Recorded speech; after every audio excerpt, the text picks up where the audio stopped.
पिताई गौर प्रेमानंदी जय राधा माधव कुंज बिहारी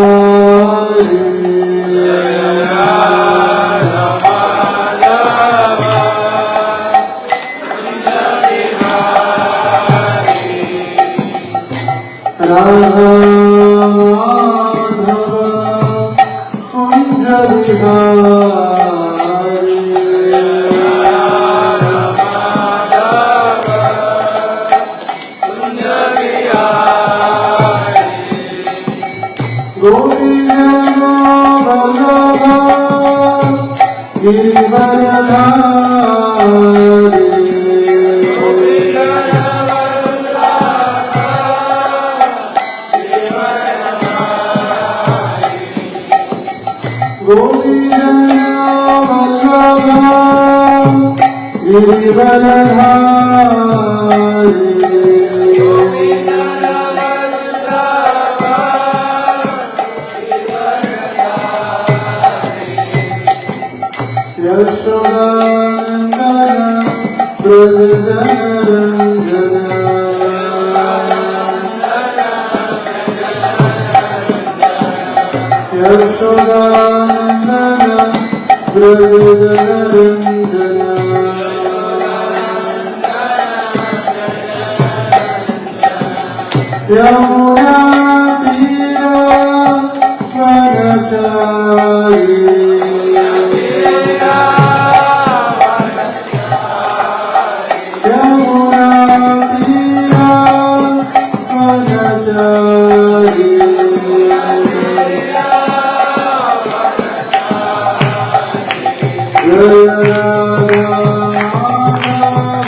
श्री राधा गोविंद देव की जय, श्री गौर निताय की जय, श्री प्रभुपाद की जय, समवेत गौर भक्तवृंद की जय, निताय गौर प्रेमानंदे।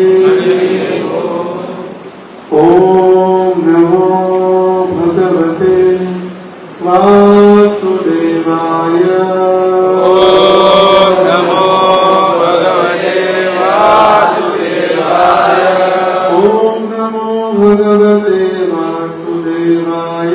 ओम नमो भगवते वासुदेवाय। ओम नमो भगवते वासुदेवाय।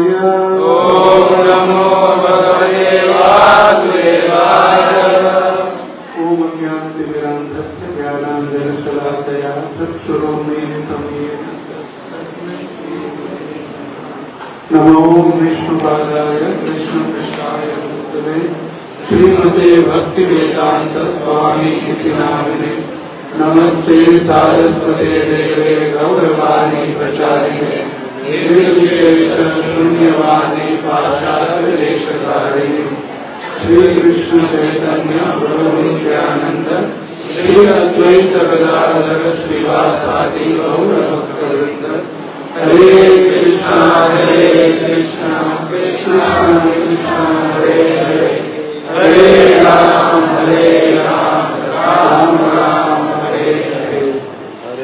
हरे कृष्ण। सर्व भक्तांचं स्वागत आहे आजच्या रविवारी कार्यक्रमासाठी। सर्वांना एक नम्र विनंती आहे हात जोडून की आपापले मोबाईल थोडे सायलेंट करा आणि आपल्या लहान मुलांना देखील आपल्या जवळ बसून प्रवचनामध्ये व्यत्यय उत्पन्न होणार नाही याची काळजी घ्या। आणि ज्या माताजींना फोन बंद करता येत नाही त्यांनी बाजूच्यांकडून करून घ्या, ते महत्वाचं। आजकाल फोन मध्ये इतका जीव अडकलेला आहे की मंदिरात असो कथेत असो कुठेही असो तो फोन मात्र तरी सुटत नाही। आपण जवळजवळ ब्रह्मोत्सवानंतर आज भेट झालेली। राधा गोविंदांचा 23वा ब्रह्मोत्सव आपण 31 जानेवारी 1 फेब्रुवारी दिवशी आपण उत्सव साजरा केला। आठवते की विसरले? तर 31 तारखेला नित्यानंद त्रयोदशी होती आणि नित्यानंद त्रयोदशीच्या दिवशी संध्याकाळी रथयात्रा निताई गौर सुंदरांची रथयात्रेमध्ये भाग घेतला महाराजांच्या सोबत। आणि मग रविवारी कार्यक्रम आणि त्याच दिवशी राधा गोविंदांचा 23वा ब्रह्मोत्सव।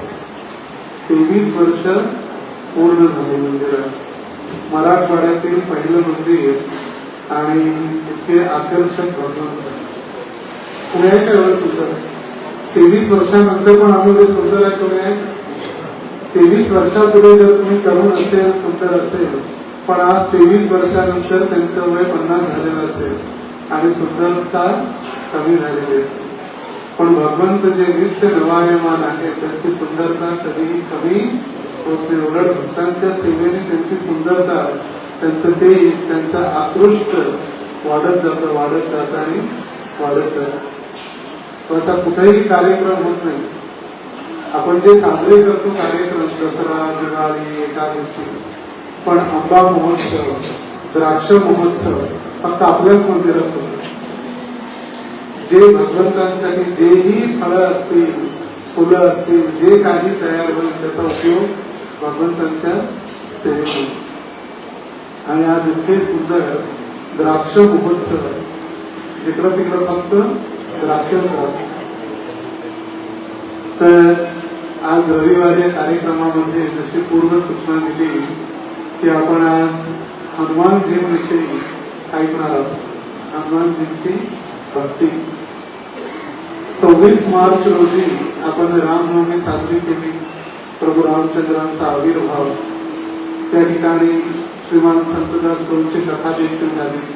रामकथा आणि रामनवमीचा मोठा उत्सव पार पडला. त्यानंतर 2 एप्रिल म्हणजे आजपासून 3 दिवसापूर्वी 2 एप्रिल रोजी काय होतं? हनुमान जयंती. पौर्णिमेच्या दिवशी हनुमान जयंती होती 2 तारखेला. आज 5 तारीख आहे. 2 तारखेला म्हणजे शुक्रवार शनिवार रविवार 2 तारखेला. तर रामजींची भक्ती ही प्रभू रामांची भक्ती जी केली हनुमंतांनी, अशी भक्ती जी आजपर्यंत दास भावनेमध्ये कुणीही करू शकलेलं नाही. दास भक्ती जी पराकाष्ठा किंवा दास भक्तीचं मूर्तिमंत स्वरूप जर कोणी असतील तर ते आहे हनुमानजी. आपण म्हणतो हनुमानजी भगवंतांचे भक्त आहेत, हनुमानजी रामाचे सेवक आहेत, हनुमानजी वानर सेनेचे प्रमुख आहेत, सगळ्यात. पण त्यांची सारखी दास्य भक्ती कुणीही केलेली नाही. कितीही जरी संकट आले तरी त्यांनी दास भावना सोडलेली नाही. आपलं कसं असतं, आपण नवीन असताना दास असतो, थोडे जुने झालो भक्ती म्हणजे आपण बॉस व्हायचा प्रयत्न करतो. आपण मग दीक्षित होतो, ब्राह्मण दीक्षित होतो, सिनियर बनतो. पण प्रभू रामचंद्रांची भक्ती करते वेळी हनुमानजींनी कधीही दासत्व, कधीही आपलं जे कॉन्स्टिट्युशनल पोझिशन म्हटलेलं शाश्वत आपली सेवा, जीवेर स्वरूप है कृष्णेर नित्यदास, ही जी भावना आहे, कॉन्स्टिट्युशनल पोझिशन जी कधीही न बदलणारी, त्याचा गुणधर्म कधी बदलत नाही. जर आपल्याला साखरेसारखं दिसणार असेल पण ती साखर नसेल तर कसं असेल, जर तुरट असेल तर मग ती तुरटी आहे, साखर नाही. मिठाचा गुणधर्म खारटपणा आहे, साखरेचा गुणधर्म गोडवा आहे. तो गोडवा आणि खारटपणा हा त्यांचा गुणधर्म आहे, कॉन्स्टिट्युशनल पोझिशन. साखर म्हणजे गोडच असणार, नाहीतर बीड मध्ये साखर म्हणजे गोड आहे आणि संभाजीनगरला साखर म्हणजे आंबट आहे, मग त्याला गुणधर्म म्हणता येईल. गुणधर्म म्हणजे वर्ल्ड वाईड, संपूर्ण पृथ्वीवरती तोच नियम असेल. आणि त्याच पद्धतीनं दास भावना जी आहे हनुमानजींची, ती दास भावना त्यांची कॉन्स्टिट्युशनल पोझिशन जी आपली पण आहे, पण आपण विसरलेलो आहोत. आपण संसारामध्ये वेगवेगळी सेवा करत करत करत करत करत करत आपण भगवंतांची मुख्य सेवा ती आपण विसरलेलो आहोत. तर हनुमानजीविषयी त्यांची शुद्ध भक्ती किंवा त्यांची दास्य भक्ती जी आहे ती कुणीही बदलू शकत नाही. दास्य भक्ती किंवा त्यांची शुद्ध भक्ती जी त्यांनी केली. तर हनुमानजीविषयी जर ऐकायचं म्हटलं तर आपण 7 दिवस भागवत कथा करू. फक्त हनुमानजींचं सेवा किंवा हनुमानजींची शुद्ध भक्ती. संत तुकाराम महाराज आपल्या गाथेमध्ये 163वा अभंग ते हनुमानजींविषयी लिहितात. ते म्हणतायत, शरण शरण जे हनुमंता तुझ आलो रामदूता, काय भक्तीच्या त्या वाटा मज दाव्याव्या सुखटा, शूर आणि धीर स्वामी काजी तू सागर, तुका म्हणे रुद्रा अंजनीयाच्या कुमार. तर तुकाराम महाराज म्हणत आहेत की हे हनुमंता, तुम्ही प्रभू रामचंद्रांचे सेवक आहात, म्हणून मी तुम्हाला शरण आलेलो आहे. हे श्रेष्ठ, हे वीर, भक्तीच्या वाटा कोणत्या आहेत हे आम्हाला दाखवा. कारण तुम्ही जी शुद्ध भक्ती केलेली आहे ती भक्तीचा मार्ग आम्हाला तुम्हीच दाखवू शकता. तुम्ही शूर, वीर, धैर्यवान आहात, पुरुषार्थ करणे तुम्हीच जाणता आणि स्वामींची तत्परतेने सेवा करता. भगवंतांची सेवा कशी करायची हे आपण हनुमानजींपासून शिकू शकतो. भगवंतांना कसं प्रसन्न करावं हे जर शिकायचं असेल तर मग हनुमानजी आपल्याला शिकवतो. फक्त हनुमानजी बॉडी बिल्डिंग शिकवत नाही, जे जिमला वगैरे जाणारे जे बॉडी बिल्डर त्यांचे आराध्य आहेत, बिल्डर आहेत ते आहेतच, अतुलित बलधामा, त्यांच्यासारखं बल कुणाजवळ नाही, पण भगवंतांची सेवा देखील तेच आपल्याला शिकवतात. बघा, पर्वत उचलायची शक्ती त्यांच्या जवळ होती, तरी सुद्धा ते भगवंतांच्या चरणामध्ये बसलेले असायचे. तरी असं बाजूला अगदी काय म्हणतात बॉडी बिल्डर किंवा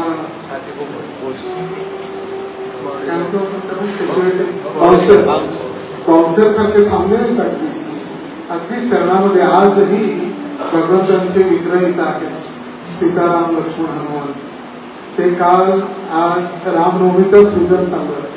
काल संध्याकाळी परळीमध्ये रामनवमी झाली. त्या ठिकाणी जवळजवळ 500 भक्तांनी रामनवमीच्या कार्यक्रमात भाग घेतला. तर प्रश्न असेल, अरे रामनवमी तर 26 होती, काल कशी झाली? तर रामनवमीचा मुख्य दिवस 26 तारखेचा होता, पण सगळीकडे आपण एकाच वेळी करू शकत नाही. तेच भक्त एकाच वेळी सर्वत्र भगवंतांची कथा कीर्तन करण्यासाठी पोहोचू शकत नाही. म्हणून त्या चैत्र महिन्यामध्ये वेळोवेळी जसे आपण जन्माष्टमी नंतर करत जातो, तसे आम्ही रामनवमी काल परळीमध्ये केली. आज रामनवमी अंबाजोगाईला झाली आणि तेच प्रभू रामचंद्र सर्वांना दर्शन देण्यासाठी तिथे आलेले. आणि चरणामध्ये भगवंतांच्या प्रभू हनुमानजी बसलेले. पर्वत उचलण्याची शक्ती जरी असली तरी ते भगवंतांच्या चरणामध्ये नतमस्तक झालेले आहेत. ते आहेत हनुमान. लहान वयामध्ये त्यांनी सूर्याला फळ म्हणून खाण्याचा प्रयत्न केलेला आणि खायला तयारच होते. जर त्यांना थांबवलं नसतं इंद्राने वगैरे तर खायसाठी ते तयारच होते. आणि तरी सुद्धा काळांतरानं हनुमानजींनी सूर्याकडून दीक्षा घेतली. ते आहेत हनुमान. हनुमानजींनी दीक्षा कोणाकडून घेतलेली आहे? सूर्याकडून. ब्रह्मास्त्राचं बंधन ते एका क्षणामध्ये तोडू शकत होते, तरी सुद्धा ते ब्रह्माजींचे नम्र सेवक आहेत. ब्रह्माजींचं जे ब्रह्मास्त्र आहे ते ब्रह्मास्त्र एक क्षणामध्ये तोडू शकत होते, तरी सुद्धा त्यांनी ब्रह्माजींना आपला आदर नतमस्तक होऊन केलेला आहे. ते आहेत हनुमान. रावणाचा संहार करण्याची ताकद त्यांच्यामध्ये होती. रावणाचा संहार करण्याची. ज्यावेळी राम, लक्ष्मण हे सर्वजण किष्किंधामधून हे युद्ध झाल्यानंतर जेव्हा परत फेड चाललेली होती, परत वापस चाललेले होते, लंकेमध्ये विजय प्राप्त झाला. प्रभू रामचंद्र आपल्या सर्व सेनेसहित हनुमानजींना वगैरे घेऊन पुष्पक विमानात बसून अयोध्येला चाललेले होते. आणि त्यावेळी अयोध्येला जात असतेवेळी मध्ये गाव आलं किष्किंधा, ज्या ठिकाणी हनुमानजींचं जन्मस्थान. कोणी म्हणतं नाशिक आहे, कोणी म्हणतं किष्किंधा आहे. आणि त्या ठिकाणी जेव्हा ते पुष्पक विमान आलं आणि त्यावेळी हनुमानजींना आपल्या आईची तीव्रतेनं आठवण आली. म्हणजे कित्येक वर्ष झाली मी आईचं दर्शनच नाही.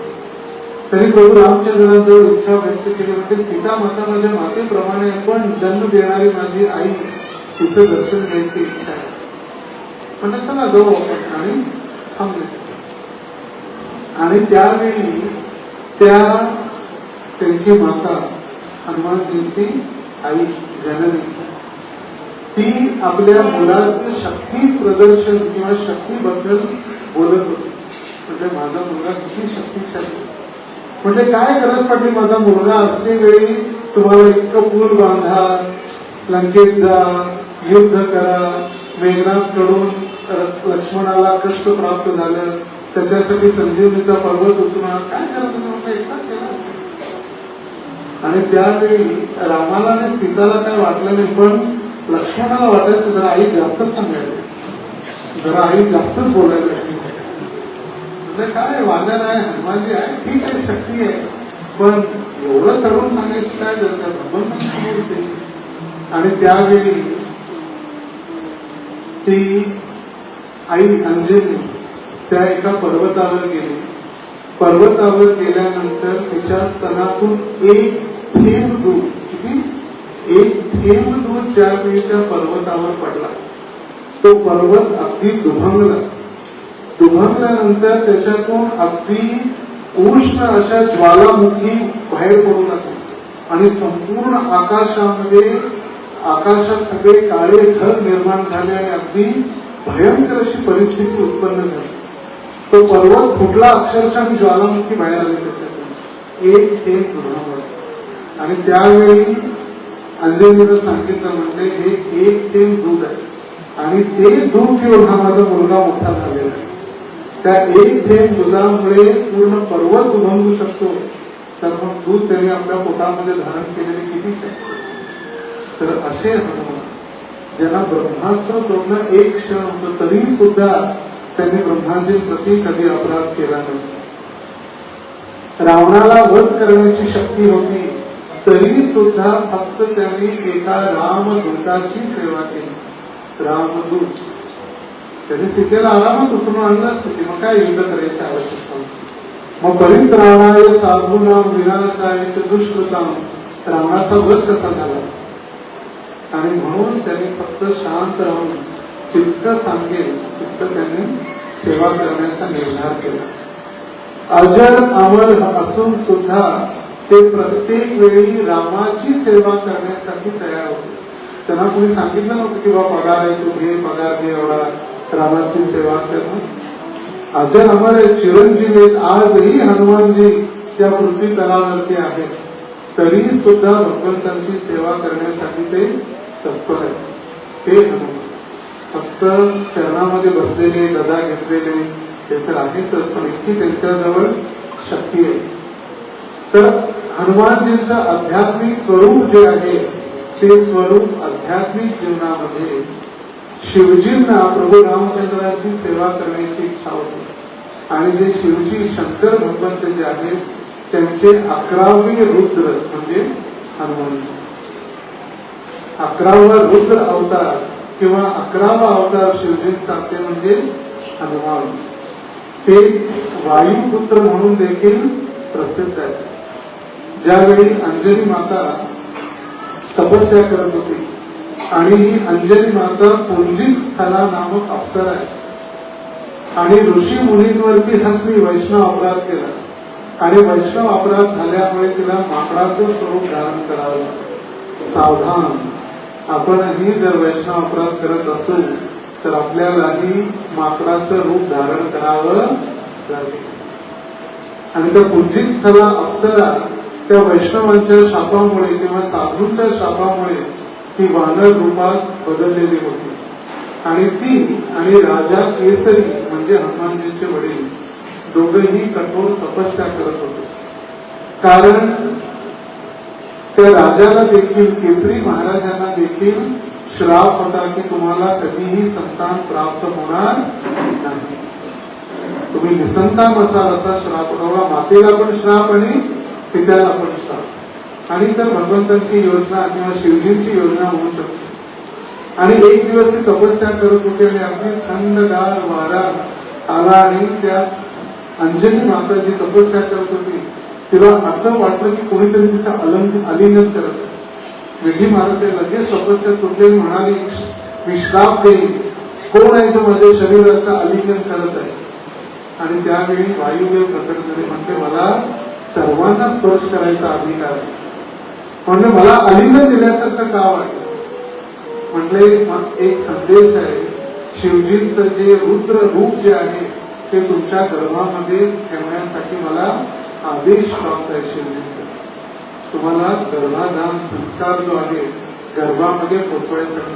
आता म्हणतो का अरे मला काय लागायचं, मला स्पर्श होता कामा नये, हवेचा अधिकार आहे प्रत्येक जीवाला. पण तिला कळालं, अंजनी माता कठोर तपस्येमध्ये देखील कळालं की कोणीतरी आलिंगन देते, आणि ते होते वायुदेव. आणि वायुदेवांनी कानाद्वारे, वायू त्यांच्या कानाद्वारे शिवजींचा जो अंश होता त्यांच्या गर्भामध्ये त्यांनी स्थानांतरित केलं. आणि म्हणून शिवजींचे पण पुत्र आहेत आणि वायुदेवांचं पुत्र का म्हटलं जातं, कारण वायुदेवानी अंजनी मातेच्या कानामार्फत, कानाद्वारे तिला गर्भामध्ये हनुमानजींना स्थापन करून दिलं. तर हे वायुदेव ज्यांनी शिवजींचं तेज अंजनी मातेपर्यंत पोहोचवलेलं होतं. हे एक कथा. ज्यावेळी प्रभू रामचंद्र भरत महाराजांना भेटायचे आणि सांगायचे हनुमानजींना की जसा भरत माझा भाऊ आहे तसा तूही माझा भाऊ आहे. लक्ष्मणासोबत त्यांची तुलना नाही केली प्रभू रामचंद्र. कोणासोबत? भरत महाराजांसोबत. का?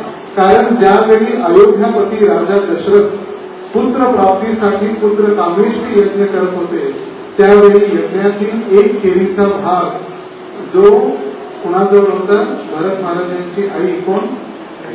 कैकेयी. कैकेयीसाठी जो ठेवलेला एक भाग होता त्याच्यातील काही भाग केरीचा एका धारीनं उचलला आणि तो अंजनी मातेच्या भोजनामध्ये पोहोचला. आणि म्हणून भरत आणि हनुमान हे दोघंही एका केळीतून प्राप्त झाले. आई वेगळी वेगळी.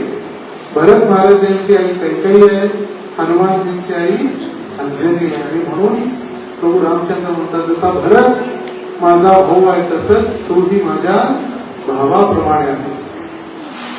आणि ही खीर वायुदेवाने माता अंजनीच्या हातात आणून दिली जिच्या सेवनाने हनुमानजींचा जन्म झाला. वायुदेवांनी आणली आणि हनुमानजींचा जन्म झाला. तर लहानपणीच आपण ऐकतो की जसं उगवता सूर्य जो होता एखादं फळ असल्याप्रमाणे त्यांनी काय केलं? फळ खाण्यासाठी गेलं. कोण जाते का फळ खाण्यासाठी? अगदी सूर्यावरतीच आक्रमण.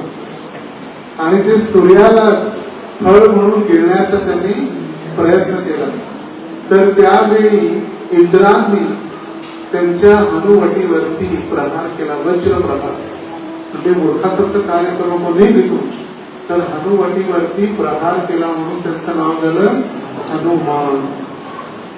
हनुमान का नाव झालं? कारण हनुवटीवरती इंद्रदेवानी केलेला प्रहार. ती बाल दिला. प्रभू रामचंद्रांची त्यांची पहिली भेट झाली किष्किंधामध्ये ऋषीमुख पर्वताजवळ. ऋषीमुख पर्वत किष्किंधामध्ये आपण जेव्हा ज्यावेळी दक्षिण भारतात जातो सोलापूर, गुलबर्गा, वाडी आणि रायचूर, त्या रायचूर आणि वाडीचा जो भाग आहे तुंगभद्रा नदीच्या काठावरती तो किष्किंधाचा प्रदेश आणि त्या ठिकाणी ऋषीमुख पर्वताजवळ पहिल्यांदा प्रभू रामचंद्रांची भेट किंवा प्रभू रामचंद्रांचं दर्शन झालं. त्यावेळी प्रभू रामचंद्र सुग्रीवाला भेटण्यासाठी आलेले होते.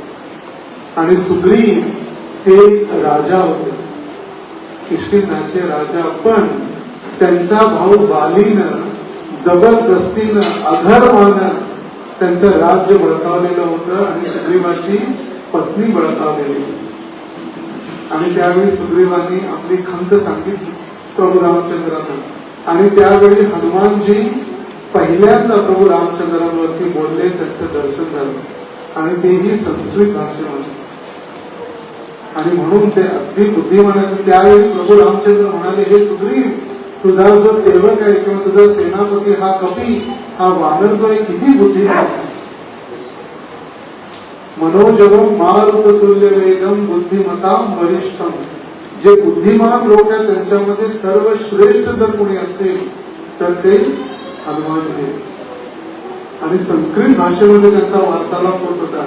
आणि प्रभू रामचंद्र सुद्धा आश्चर्यचकित झाले. हा कपी वानर असून इतकी सुंदर त्यांची भाषा आणि यांचं ज्ञान. आणि म्हणून सांगितलं जातं कपड्यावरून कधीही आपण कोणत्या व्यक्तीची बुद्धी ओळखू शकत नाही. डोंट जज the book by this cover. जसं एखादं पुस्तक आहे त्या पुस्तकाच्या कव्हरने आपण त्या पुस्तकाचं ज्ञान ओळखू शकत नाही.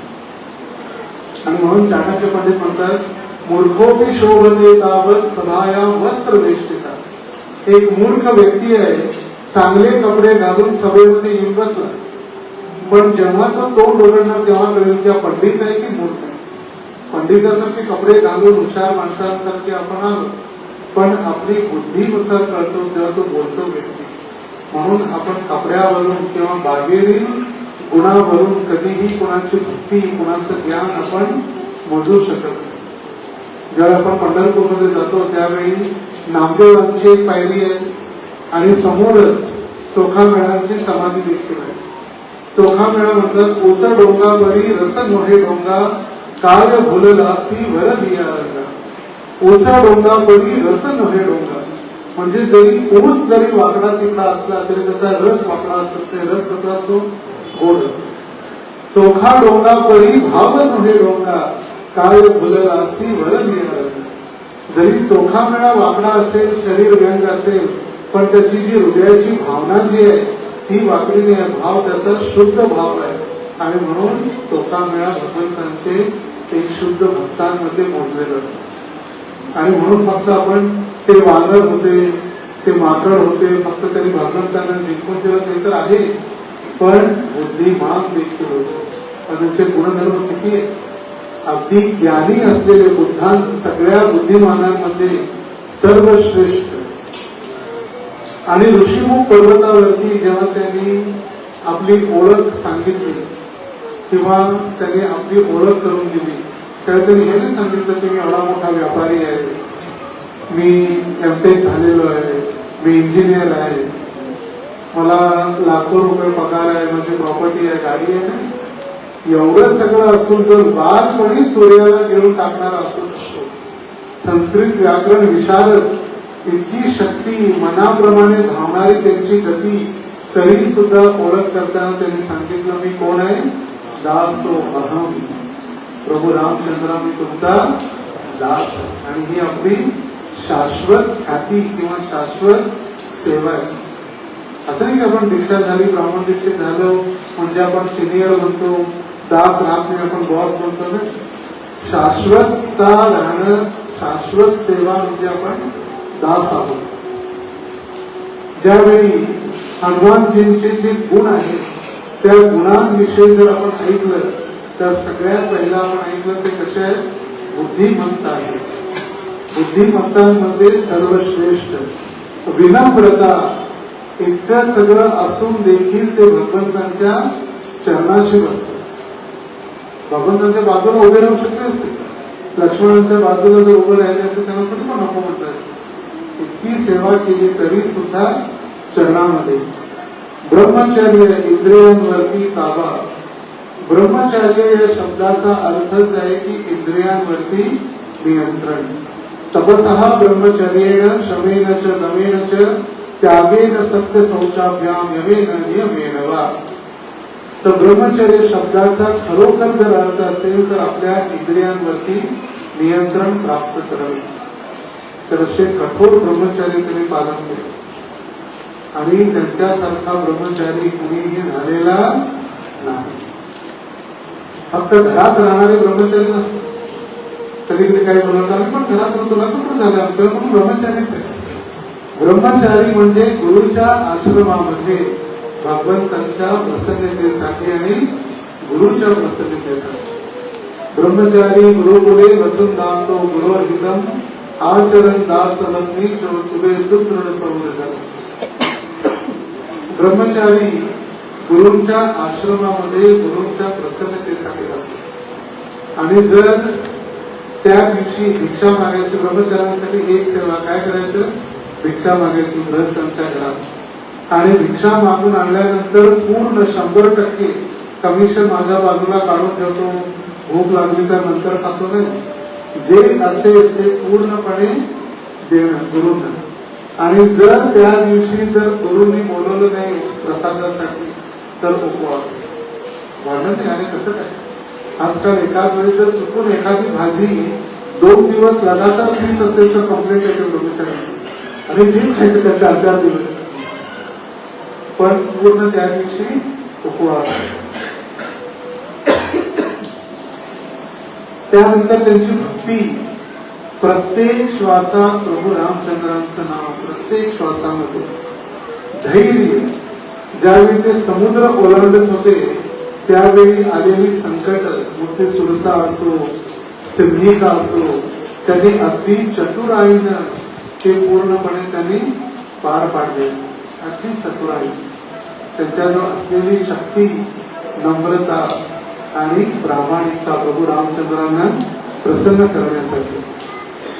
तर अगदी प्रसिद्ध जो श्लोक आहे किंवा त्यांची स्तुती आपण त्यांच्या जयंती दिवशी किंवा त्यांची प्रार्थना करण्यासाठी, त्यांना प्रणाम करण्यासाठी जसं प्रत्येकाची प्रणती असते तसे हनुमानजींचा देखील प्रणाम मंत्र किंवा प्रणती आहे, प्रसिद्ध आहे. अतुलित बलधामम हेम शैलाभ देहम धनुजवन कुशानु ज्ञानिनाम अग्रगण्यम सकल गुण निधानम वानराणामधीशम रघुपती प्रिय भक्तम वात जातम नमामि. ही त्यांची प्रार्थना आहे. अतुलित बलधामम म्हणजे त्यांची जी शक्ती आहे, त्यांचं जे बळ आहे त्याची बरोबरी कुणाशीही करता येत नाही. अतुलनीय असं त्यांचं बल आहे. त्यांची शक्ती कुणाच्याही शक्तीसोबत तुलना करता येत नाही. उदाहरण म्हणून ऐकलं, त्याच्या मातेच्या एक थेंब दुधाने पर्वत फाटून गेले तर त्यांनी किती दूध दिलेलं असते बाई, त्यांनी किती शक्ती असते. हेम शैलाभ देहम मोठमोठे पर्वत ते उचलून फोडून टाकण्याची शक्ती. धनुजवन कुशानम ज्ञानिनाम अग्रगण्यम ज्ञानी लोकांमध्ये सगळ्यात अग्रगण्याचे. सकल गुण निधानम सर्व गुण संपन्न आपण म्हणतो, सगळे गुण चांगले गुण त्यांच्यामध्ये आहेत. वानराणामधीशम सर्व वानरांचे प्रमुख, त्यांचे लीडर. रघुपती प्रिय भक्तम जे रघुपती म्हणजे साक्षात प्रभू रामचंद्रांच्या भक्तांमध्ये सर्व श्रेष्ठ प्रिय भक्त, प्रभू रामचंद्रांचे प्रिय भक्त. वात जातम नमामि म्हणजे वायूंचे पुत्र, जातक म्हणजे पुत्र, वायूंचे पुत्र म्हणजे कोण आहे? हनुमानजी. अशा हनुमानजींना माझा प्रणाम आहे.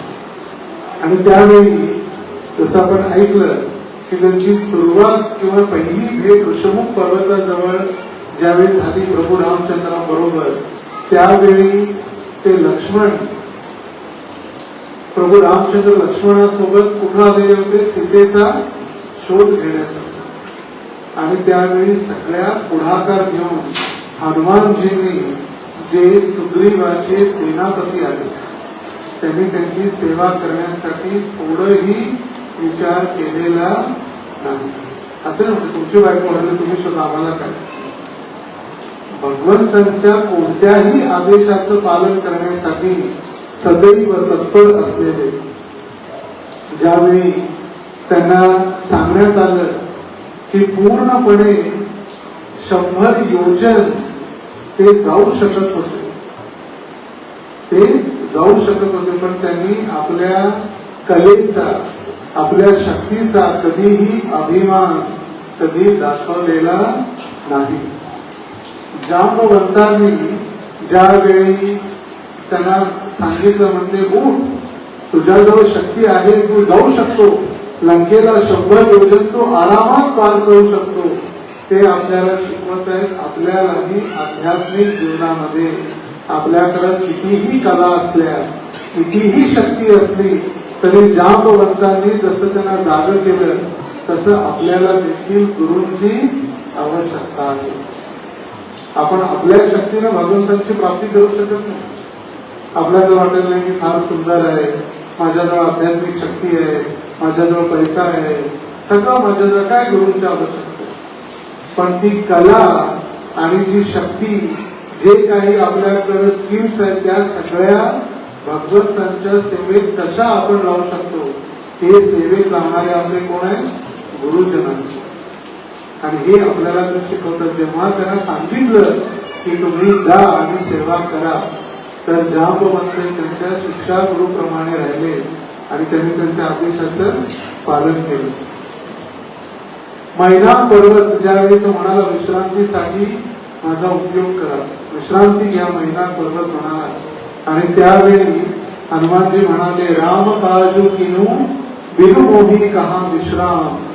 जोपर्यंत प्रभू रामचंद्रांची सेवा पूर्ण होणार नाही तोपर्यंत विश्रांती नाही. शेवटची विश्रांती आहे कुठं असते माहिती ना? शेवटचा विश्राम तिथं तर आहेच. जोपर्यंत शरीर चांगलं आहे तोपर्यंत भगवंतांच्या सेवेसाठी. जोपर्यंत भगवंतांची सेवा पूर्ण होणार नाही तोपर्यंत माझ्यासाठी विश्राम नाही. एकदा गुरु महाराज सांगत होते, गुरु महाराजांना काही भक्त म्हणजे महाराज थोडं थांबा, विश्रांती घ्या. महाराज म्हणजे विश्रांती माझ्यासाठी एकदा धामात गेल्यानंतर, तोपर्यंत विश्रांती तर नाही. आजकाल आपण पाहतो कित्येक असे प्रभुपादांचे शिष्य वरिष्ठ भक्त आहेत. जसं परमपूज्य जयप्रताप महाराज यांची आत्ताच 30 तारखेला 77वी व्यास पूजा झाली, 5 दिवसापूर्वी. नाही, गेल्या रविवारी 29 तारखेला एकादशी दिवशी, कामदा एकादशीच्या दिवशी. आपल्याला थोडं डोकं दुखलं, थोडंसं पाय दुखले तर आपण काय करायचं आहे, मंदिराकडे आराम करू, जरा गोळ्या खाऊन विश्रांती करू. महाराजांचं वय आहे 77. त्यांची किडनी ट्रान्सप्लांट झालेलं आहे, त्यानंतर लिव्हर ट्रान्सप्लांट झालेलं आहे, डोक्याचं ऑपरेशन झालेलं आहे. 1 दिवस हा डायलिसिस आहे, शरीरातील रक्त पूर्णपणे बदलावं लागतं. तरी सुद्धा न थांबता त्यांचा दररोज प्रचार प्रसार सगळी सेवा ते तयारीत आहे. 29 तारखेला दिवसभर व्यास पूजा झाली, दिवसभर ते थांबले स्टेजवरती. सकाळी प्रवचन, संध्याकाळी प्रवचन, दुसऱ्या दिवशी द्वादशीला भागवत प्रवचन. कलकत्त्याच्या भक्तांना भेटून रातोरात मुंबईला मीटिंगसाठी पोहोचले. 77 वय, 20 चेअरवर. आपण विचार सुद्धा करू शकत नाही. ही भावना प्रभू जेव्हा आपण हनुमानजींकडून शिकवलेली आहे, आणि तीच भावना प्रभू सर्व भक्तांनी, प्रभुपादांनी, त्यांच्या शिष्यांनी तो स्वीकार केला. जोपर्यंत भगवंतांची सेवा नाही तोपर्यंत विश्रांती नाही. ज्यावेळी सुरसा म्हणाले, माझ्या तोंडातून तुम्हाला पुन्हा भाग जावं लागेल, तर इतका मोठा विराट स्वरूप त्यांनी धारण केलेलं अगदी छोटेसे झाले. आपला अहंकार त्यांनी बाजूला ठेवला आणि त्याच्या तोंडातून पुन्हा बाहेर आल्याने मुक्त झाले. भक्तीमध्ये सेवा करते वेळी देखील आपला अहंकार बाजूला ठेवून नम्रतेनं सेवा करणं आवश्यक. आपला अहंकार जर मध्ये आला, अहंकार, प्रसिद्धी, माझा जय जयकार व्हावा, कधीही आपण भगवंतांना प्रसन्न करू शकणार नाही. अहैतुकी अप्रतियता ययात्मा सुप्रसिद्धती. कोणताही हेतू न बाळगता फक्त भगवंतांच्या प्रसन्नतेसाठी. आणि भगवंत धामात तेच आहे सेवा, फक्त भगवंतांची सेवा भगवंतांच्या धामात आहे. भगवंतांच्या धामात पुढे अध्यक्ष, बुक डिस्ट्रीब्युशन, नगर संकीर्तन, मॅनेजमेंट वगैरे काय नाही. भगवंतांच्या धामात फक्त भगवंतांचीच सेवा. भगवंतांसाठी कुकिंग, भगवंतांसाठी बरोबर खेळणं, भगवंतांसाठी फळं आणणं, भगवंतांसाठी पाणी आणणं, जे काही असेल केंद्रस्थान भगवंत. तिथं आपल्या कला वगैरे, आज तर आपण द्राक्ष बाजारातून आणून लावलेले. गोलोक धामामध्ये जर भगवंतांना द्राक्ष खायची इच्छा झाली तर द्राक्षाचं झाड स्वतः भगवंतांच्या जवळ येतं आणि म्हणतो घ्या करून, तुम्हाला किती पाहिजे. कारण सर्व ते कल्पवृक्ष आहेत, फक्त भगवंतांच्या इच्छेसाठी. भगवंतांना फळं आणण्यासाठी बाजारात जावं लागत किंवा द्राक्ष खायचे म्हणून बाजारात आणले नाही. भगवंतांच्या सेवेसाठी प्रत्येक गोष्ट तयार आहे. स्वतः त्यांच्या बाजूला सर्व फळं फुलं जे काही लागतं, फक्त इच्छा केल्यानं भगवंतांच्या धामामध्ये चिंतामणी धाम, सर्व इच्छा पूर्ण करणारं असं धाम आहे. ज्यावेळी संजीवनी आणण्यासाठी सांगितली, संजीवनी मोठी, त्यावेळी त्यांना कळालं की पूर्ण पर्वतच घेणार, पूर्ण पर्वतच आणला सेवेसाठी. पण त्यावेळी ज्या लक्ष्मण मूर्छित झाले, हनुमानजीने अख्खा द्रोणगिरी पर्वत उचलून आणला. तर यावरून तात्पर्य आपल्याला शिकवतात की हनुमानजी की आपल्यालाही भौतिक संसारामध्ये जर औषध सापडत नसेल तर भक्ती हे सगळ्यात मोठं औषध आहे. भक्ती हे सगळ्यात मोठं औषध आहे आणि त्या औषधासाठी शरणागत होणं आवश्यक आहे. औषध भेटेल. जसं ज्यावेळी तुकाराम महाराजांचा पुत्र आजारी पडला आणि त्यांच्या पत्नीने रागाने त्यांच्या मांडीवर फेकून दिला तुकाराम महाराजांनी, म्हणजे सांभाळा तुमच्या मुलाला, किती दिवसापासून आजारी आहे. आणि त्यावेळी तुकाराम महाराजांनी शांत म्हणाले, बाळा म्हण बघू पांडुरंग आता पांडुरंग म्हणायला लावलं. म्हणजे घरात एक पागल एक मूर्ख त्याला बसायचा, दुसऱ्याला पागल करू नका, उचलून फेकून दिलं त्याला. त्यावेळी तुकाराम महाराज म्हणे तूही त्याला जवळ घेत नाही, माझ्या जवळही त्याला बसू देत नाही, ते जाणार तरी कुठं. आणि त्यावेळी तुकाराम महाराज म्हणाले विठ्ठलासारखा धन्वंतरी आणि हरिनामासारखा औषध त्रिभुवनात शोधायला गेलं तरी सापडणार नाही. कोण आहे डॉक्टर खरे? विठ्ठल. आणि औषध काय? हरिनाम. त्या हरिनामासारखं औषध, पण त्याच्यासाठी शरणागती आपली बुद्धीने चालवली त्यांनी. तर ही असेल ही असेल. आपण काय करतो? आपण बुद्धीचा दुरुपयोग करतो आणि म्हणून मग अडचणी करतो.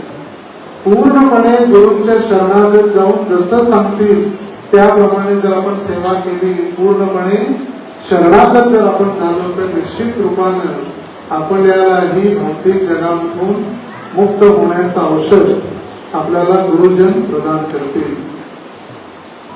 आणि सेवेविषयी तर काय सांगावं, ज्या गोष्टीमध्ये राम नाही त्या गोष्टीचं कामच नव्हतं त्यांना. त्याला एका व्यक्तीनं प्रसन्नता होऊन मोत्याची माळ दिली, तर ते प्रत्येक मोत्याच्या माळीमधला एक एक मोती काढायचे, तोडायचे, बघायचे त्याच्यात राम आहेत का. प्रत्येक गोष्टीमध्ये त्यांना जर राम नसेल, जो चीज नाही राम की वो किस काम होती. प्रत्येक मोतीच्या मण्यामध्ये ते मोती फोडून बघायचे, त्याच्यात राम आहे का. आणि त्यात राम दिसला नाही, त्यावेळी त्यांनी अगदी विचलित होऊन त्यांना विचारलं, म्हणजे एवढं काय राम राम करता, म्हणजे राम कुठे आहे, म्हणजे कुठं नाही ते सांगते, म्हणजे माझ्या कणाकणामध्ये राम आहे. तर त्यावेळी त्यांनी म्हणते छाती फाडून दाखवली, म्हणजे माझ्या हृदयामध्ये देखील राम बसलेले. तर इतकी शरणागती आणि सेवक आणि सेवेची भावना, मग ते दास्य रस असो, शरणागती असो किंवा भगवंतांची संकीर्तन असो, तर त्यांची क्षमता ज्यावेळी आपण ऐकतो, तर बघा इतकं सुरुवातीला जसं आपण ऐकलं की हनुमानजींची प्रतिभा किंवा प्रतिबद्धता किती आहे. या संसारामध्ये सुग्रीवाचं मंदिर कुठं नाही ऐकलं, सुग्रीवजींचं मंदिर आहे ना, पण हनुमानजींची मंदिर गल्ली गल्ली ओळाओळामध्ये. सुग्रीवाचं मंदिर तर असायला पाहिजे, कारण का सुग्रीवानी तर इतकी सेवा केली. हनुमानजी तर एकटे होते, सुग्रीव होते, सुग्रीवजींचा भाचा होता, सुग्रीवांचा पूर्ण परिवार होता, अंगद वगैरे सगळे सुग्रीवानी पूर्ण परिवार, आपला पूर्ण समाज, आपली सेना सगळी लावली, तरी सुद्धा आज हनुमानजींना आठवलं जातं का. हनुमानजींनी घेतलेली शरणागती, त्यांची सेवा. आणि त्यासाठी भलेही सुग्रीवांची सेवा आणि हनुमानजींची सेवा, पण त्यांच्यामध्ये असलेली शरणागती आणि शुद्ध भक्ती जी हनुमानजींजवळ आहे ती सुग्रीवांजवळ नव्हती. सुग्रीव धर्मासाठी लढायसाठी गेलेले. एका राजाच्या पत्नीचं अपहरण झालं आणि त्या पत्नीला मी वापस आणून देणार या भावनेनं सुग्रीव गेलेले. पण हनुमानजी प्रभू रामचंद्र माझे भगवंत आहे आणि सीता माझी माता आहे, तिला परत आणण्यासाठी गेले. ही भावना दोघांच्या सेवेमध्ये वेगळी आहे. आता त्यांची क्षमता, तसं आपण ऐकलं, लहानपणी सूर्याला फळ म्हणून खाणारे ते हनुमान. इंद्राने त्यांना आशीर्वाद दिलेला होता, पाण्यामध्ये ते कधीही बुडणार नाही असे हनुमान. अग्नीने आशीर्वाद दिलेला होता, अग्नीमध्ये ते कधीही जळणार नाही असे हनुमान. पंचतत्वामध्ये ते वायुपुत्र आहेत आणि बळ तर त्यांचं अतुलनीय बळ आहे. तर असे हनुमान, असा आशीर्वाद असणारा पण राहू शकतो कशा. जर आपल्याला सांगितलं तो पाण्यात बुडणार नाही, आगीत जळणार नाही, किती शक्ती वाढेल आपल्याला, सगळीकडे हाहाकार होऊन जाईल. तरी सुद्धा त्यांनी इतक्या वरदानांचा, इतक्या शक्तीचा कधीच दुरुपयोग केला नाही. ज्यावेळी लक्ष्मण आजारी पडले, ज्यावेळी रावणाचा पुत्र मेघनाथ त्यांनी ब्रह्मास्त्र सोडलं आणि लक्ष्मणजी मूर्छित पडले. आणि त्यावेळी सगळ्यात सांगितलेलं होतं की सूर्य जर मावळला तर काय होईल. सूर्य मावळण्या अगोदरच संजीवनी बूटी यांना औषध देणं आवश्यक आहे. एकदा सूर्यास्त जर झाला तर यांना वाचवणं फार कठीण आहे. तर आता आणणार कोण जडीबुटी, ती जबाबदारी घेतली हनुमानजीने. आणि आणायसाठी जाते वेळी ते डायरेक्ट गेले नाही. आपल्याला वाटतं ते डायरेक्ट गेले तरी पर्वत आणला, पण ते जाण्या अगोदर पहिला कुणाजवळ गेले? सूर्याजवळ गेले. आणि त्यांचं प्रसिद्ध वार्तालाप आहे सूर्याचा आणि हनुमानजींचा वार्तालाप, प्रसिद्ध वार्तालाप. तर ते म्हणताय, हे सूरज इतना याद रहे, संकट एक सूरज वंश पे है. हे सूर्य लक्षात ठेवा, संकट कशावर आलेलं आहे? सूर्य वंशावर, तुमच्याच वंशावरती संकट आलेलं आहे. लंका के नीच राहु द्वारा आघात दिनेश अंश पर है. जो लंकेचा राजा नीच राहू, त्याचा पुत्र असल्याप्रमाणे जो लंकेचा रावण आहे त्याचा हा नीच पुत्र राहू प्रमाणे मेघनाथ, ज्यांनी राहू तुमच्या जसं ग्रहणामध्ये राहू मध्ये सूर्याच्या आणि चंद्राच्या त्यावेळी काय होतं? ग्रहण होतं. आता या मेघनाथ रूपी राहून ग्रहण पसरवलेलं आहे. कुठं? दिनेश अंश, प्रभू रामचंद्रांचे अंश जे आहेत लक्ष्मण, ते संकटात आहेत. म्हणून लक्षात ठेवा, तुमच्याच कुळावरती संकट आलेलं आहे. इसीलिए छिपे रहना भगवान, जब तक न जडी पहुंचा तुम्हें. तुम्ही असेच लपून राहा जोपर्यंत मी जडीबुटी पोहोचवणार नाही. बस तभी प्रकट होणार दिनकर, जब संकट निशा मिटा दूं मैं. ज्यावेळी संकट नष्ट होईल तेव्हाच तुम्हाला प्रकट व्हायचं. मध्ये मध्ये लुडबुड करायची नाही. किती आदेश कुणाला? सूर्याला. मेरे आने से पहले यदि किरणों का चमत्कार होगा तो सूर्यवंश में सूर्यदेव निश्चित ही अंधकार होगा. जर मी येण्या अगोदर जर तुमच्या किरणांचा चमत्कार जर झाला तर लक्षात ठेवा, सूर्यवंशामध्ये अंधकार होणार आहे याची निश्चिती आहे. आशा है स्वल्प प्रार्थना ये सच्चे जी से स्वीकार होगे. आशा आहे, नम्रतेने सांगतो की मी पूर्ण हृदयापासून जी प्रार्थना केलेली आहे तुम्ही प्रार्थना स्वीकारणार आहात. आतुर की आर्थ अवस्था को होकर करुणार्थ निहारोगे. मी एक आर्थ दुखी व्यक्ती तुमच्या शरणी आलेलो आहे. काय करा? मला आश्रय द्या आणि माझी प्रार्थना स्वीकार करा. अन्यथा, आता नम्रता झाली पण आता शक्तीचाही उपयोग. अन्यथा क्षमा करना दिनकर, अंजनी तनय से पाला है. कोणी पालन केलं? मला अंजनीनं पाळलेलं आहे. माझी शक्ती तर तुम्हाला माहित आहेच. बचपन से जान रहे हो तुम, हनुमान कितना मतवाला है. लहानपणापासूनच तुम्हाला माहित आहे मी किती कसा विचित्र आहे. तुम्हाला घेण्यासाठीच आलेलो होतो. मुख में तुमको धर रखने का फिर वही क्रूर साधन होगा. बंदी मोचन तब होगा जब लक्ष्मण का दुःख मोचन होगा. मला शक्तीचा दुरुपयोग करायला लावू नका, नाहीतर काय होईल? मला तुम्हाला गिळावं लागेल आणि जेव्हा लक्ष्मण ठीक होतील तेव्हा तुम्हाला मुक्त करावं लागेल. आणि एवढं सांगून मग ते जडीबुटी आणायसाठी ते गेलेले आहेत. आता बघा, राम मंदिरासाठी प्रभू रामचंद्रांना आपल्या घरी वापस यायसाठी कलियुगामध्ये 500 वर्ष लागली. किती? 500. त्रेतायुगामध्ये प्रभू रामचंद्र 14 वर्षात आले वापस. पण कलियुग इतका भयंकर आहे की भगवंतांना सुद्धा सोडलं नाही. 14 वर्षाचा वनवास या कलियुगामध्ये 500 वर्ष त्यांना भुगतावं लागलं. आणि मग किती मोठी तयारी, शेकडो वर्षापासून असलेलं राम मंदिर, रामाचे भक्त, प्रत्येकाने गावागावातून बेटा मदत पाठवलेली होती. पण हनुमानजींचं मंदिर कुठे? एका झाडाखाली थोडा केशरी रंग लावा, मंदिर तयार. जय हनुमान. तर इतके दयाळू आहे, प्रत्येक भक्ताची सेवा स्वीकारण्यासाठी ते कधीही तयार आहे. आणि असे हनुमान भक्तांच्या सेवेसाठी, बघा, भक्त भक्तांना आनंद देणार आहे. जर आपण भगवंतांची भक्ती प्रभू रामचंद्रांना जर प्रसन्न करायचं असेल तर हनुमानजींना जर आपण प्रसन्न केलं तर निश्चित भगवंत देखील आपल्यावरती प्रसन्न होतो. ज्यावेळी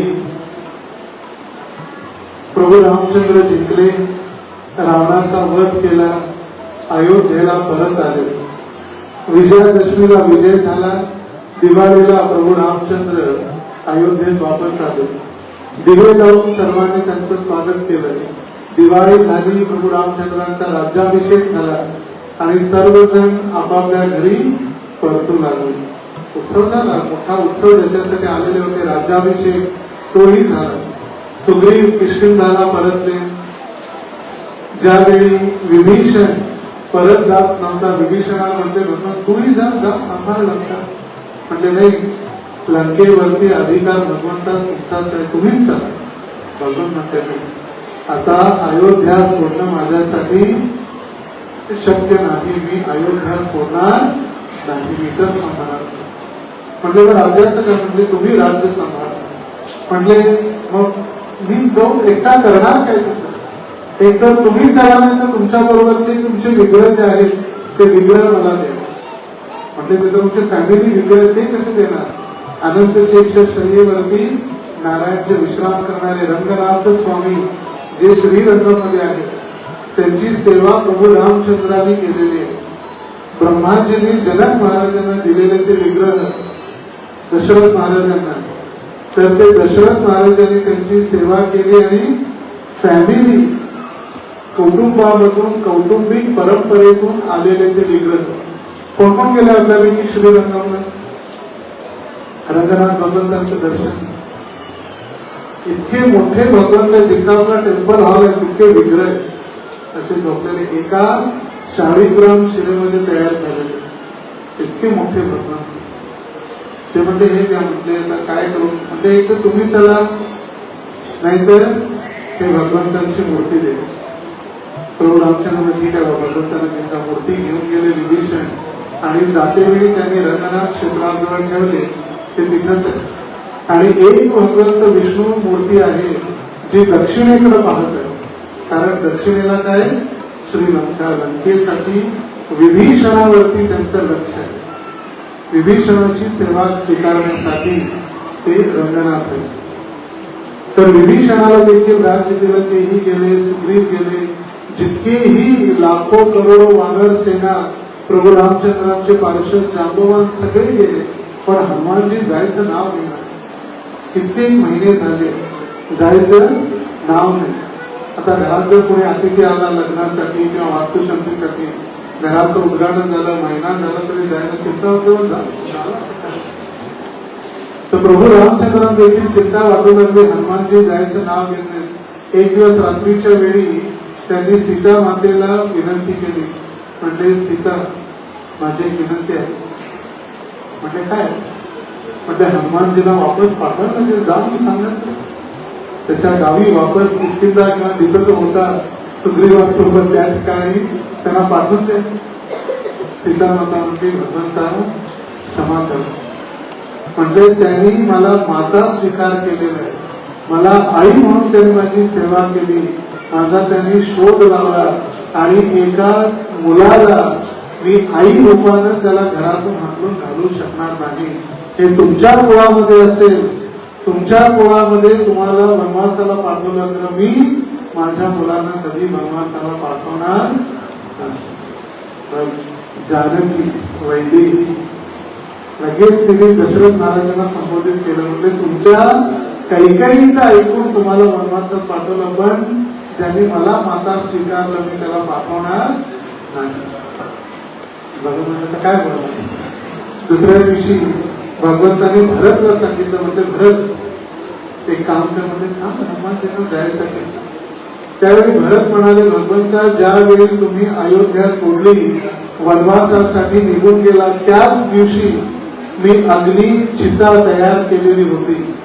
त्याच दिवशी अग्नीमध्ये प्रवेश करून मी माझा देह संपवणार होतो, पण फक्त हनुमानजींनी शब्द दिला, म्हणजे काही काळजी करू नका, भगवंत परत येतील. आणि त्यांच्या शब्दावरती मी टिकून राहिलो, आणि मी हे कार्य करू शकणार नाही. त्यांनी पण पाठिंबा दिला.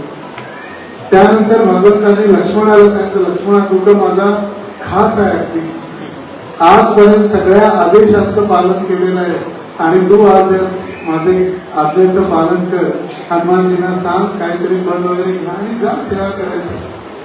त्यावेळी त्यांनी सांगितलं, भगवंता ज्यावेळी सीतेचं अपहरण झालं, आपण इतके दुःखी झालात, इतके क्रोधित झालात, इतके विचलित झालात, तुम्हाला बोलणं तर दूरची गोष्ट, तुमच्या जवळ यायची सुद्धा मला भीती वाटायची.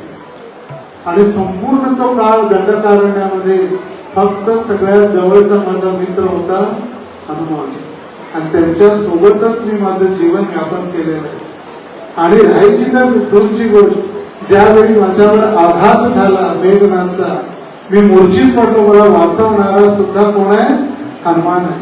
आणि ज्यांना मला वाचवलं त्याला मी घरातून हाकलून घालू शकणार नाही. आता कोण झाले? सीता नाही, भरत नाही, लक्ष्मण नाही. आता शत्रुघ्नाला भगवंतांनी सांगितलं, म्हटलं काहीतरी कर, तू तरी काहीतरी बोल. शत्रुघ्न म्हणाले, पूर्ण रामायणात मी काय बोललो नाही, आज काय बोलणार? पूर्ण रामायणातच मी काय बोललो नाही, आज काय मी बोलणार? म्हणजे मीही काही करू शकणार नाही. आणि त्यावेळी भगवंतांना वाटलं आता मलाच काहीतरी करावं लागेल. भर सभेमध्ये त्याने हनुमानजींना आदेश दिला, हनुमानजी प्रत्येक जण आपापली सेवा करण्यासाठी निघालेले आहेत, परत फिरलेले आहेत, तुम्ही काहीतरी एखादं पद घ्या आणि तुम्ही आपली सेवा करा तुमच्या राज्यामध्ये जाऊन.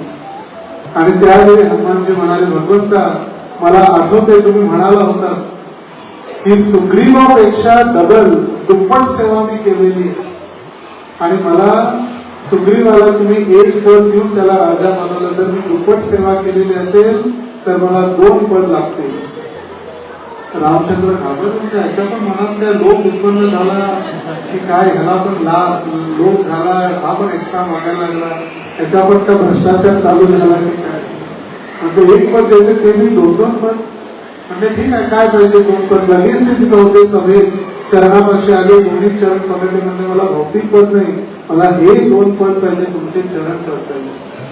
आणि म्हणून त्यांची मी जास्त सेवा, भगवंतांचे चरण ते 2 पद त्यांच्यासाठी पाहिजे. आणि म्हणून ते सर्वश्रेष्ठ भक्त. भगवंतांनी त्यांना सर्व काही देण्याची इच्छा पूर्ण करायसाठी तयार होतो. कोणतं पद पाहिजे, काय पाहिजे. गोविंदजी जर साक्षात प्रकट झालं म्हटलं काय पाहिजे मागा, आपण लगेच लिस्ट घेऊन येणार. थांबा घरी विचारतो घरी, बायकोला पण काय पाहिजे तिला पण विचारतो. पण गोविंदजी जे म्हटलं की तुम्ही मला पाहिजे, किंवा जर गोविंदजीने सांगितलं तुमचा मुलगा मला पाहिजे, आपण देणार का? म्हणजे बाकीच्या ब्रह्मचारी त्यांना घेऊन आमच्या मुलाला का? पण भगवंतांच्या काहीही हेतू न ठेवता पूर्णपणे, ज्याला मोबाईल बंद करता येते त्याने मोबाईल बंद करून घ्या, मी सूचना सुरुवातीलाच दिलेली होती. त्यांना मदत करा, माझा फोन असतं त्यांना मदत करा, बंद करायचं. तर त्यावेळी ते दोन्ही चरण त्यांनी स्वीकारले आणि दोन्ही चरणांचा त्यांनी आश्रय घेतला. तर हनुमानजींची सेवा इतकी शक्तिशाली, इतकं प्रेम, इतकी आसक्ती, इतकी शरणागती. पण त्यांचं सामर्थ्य जर आपण ऐकलं तर जो प्रसिद्ध श्लोक जो आहे, माझ्या मागे आपण म्हणा सर्वजण, मनोजवं मारुततुल्य वेगं जितेन्द्रियं बुद्धिमतां वरिष्ठं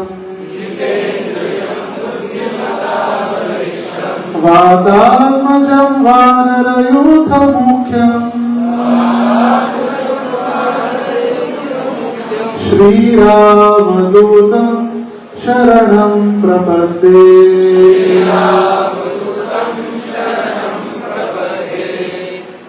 अशा भक्तांचा किंवा अशा हनुमंतांचा आपण आश्रय. कसे हनुमंत? मनोजवम, ज्यांचा मनाप्रमाणे वेग आहे, मनाच्या गतीचा वेग. जर आता आपण म्हटलं मुंबई, तर आपलं मन मुंबईमध्ये पोचलेलं असतं. जर आपण म्हटलं अमेरिका, अमेरिकेत आपण पोचलेलं असतं. मन आपण नाही, मन पोचलं. अशा गतीनं ते धावणारे. मनोजवम, मनाच्या गतीनं.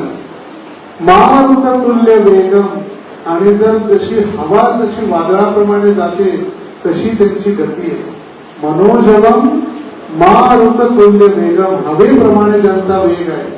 जितेंद्रियम, ज्यांनी सर्व इंद्रियांवरती विजय प्राप्त केलेला आहे.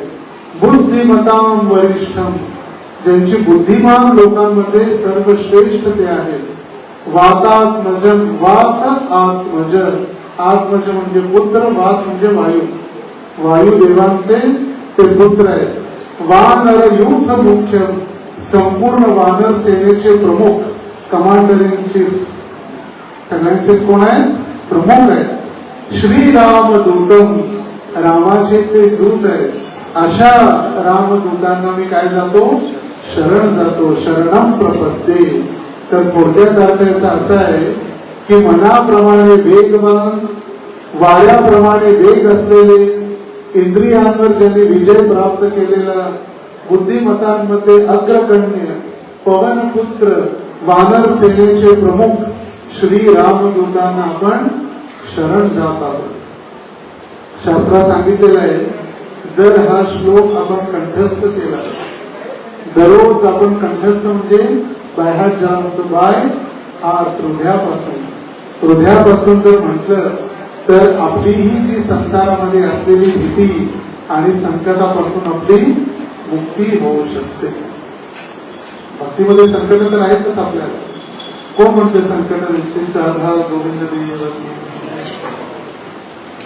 जी आपल्याला भक्तीमध्ये येणारी संकट, पीडा, भूत प्रेत पिशाच निकट नाही आवे, ज्यावेळी भगवंतांचं नाव. तर असे जे हनुमान जे आहेत त्यांची दास्य भक्तीसाठी ते प्रसिद्ध आहे. नवविधा भक्तीमध्ये श्रवणम कीर्तनम विष्णू स्मरणम पाद सेवनम अर्चनम वंदनम दास्यम सख्यम आत्मनिवेदनम. श्रवण भक्ती जी केली ती परीक्षित महाराजांचे आचार्य झाले. कीर्तन भक्ती 7 दिवस कथा सांगून सुखदेव गोस्वामींनी कथा सांगितली. त्याच पद्धतीनं आत्मनिवेदन बली महाराज जसे झाले. पाद सेवनम, लक्ष्मी मातेनं जशी सेवा केली. तर दास्य भक्तीचे सर्वश्रेष्ठ आणि सगळ्यात अग्रगण्य भक्त जर कोण असतील तर ते कोण आहे? हनुमान आहे. आणि आपण इथे सगळे दास बनण्यासाठीच आलेलो आहोत. तर आमचे आदर्श जर कोणी असतील तर ते कोण आहे? हनुमानजी आहे. आणि अशा हनुमानजींचे आपण सेवक झालो, दासांच्या दासांचे दास जर झालो तर आपण भक्तीमध्ये निश्चित आपल्याला भगवंतांची कृपा प्राप्त होऊ शकते. हरे कृष्णा कृष्णा कृष्णा हरे हरे, हरे राम राम राम हरे हरे. सियावर रामचंद्र की जय, पवन सुत हनुमान की जय.